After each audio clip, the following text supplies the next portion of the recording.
Pahirapan ang pag-rescue sa mahigit 40 pasahero ng bus ng Scarlet J Transport na bumangga sa arko ng Barangay Libi sa Burgos, La Union.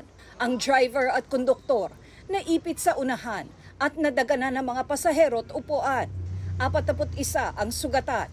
Mula Baguio, bumabiyahe ang bus papuntang La Union nang mangyari ang disgrasya pasado alas 6 ng gabi kahapon. Doon sa banda na kaliwan doon, bubong, ganun, tapos pabilis yun. Naipit din ang pintuan ng bus kaya sa nabasag na bintana sa likod ng bus, lumabas ang mga pasahero. Isinugod sa iba't ibang ospital ang mga nasaktan.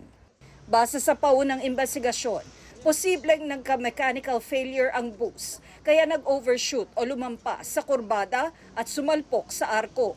Naglabas na ng show cause order ang LTFRB para pagpaliwanagin ang operator.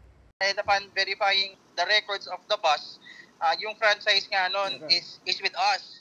So may prangkisa. So kapag mechanical defect yan, talagang kapabayaan yan ng operator. The operator failed to exercise utmost due diligence to determine the roadworthiness of their units.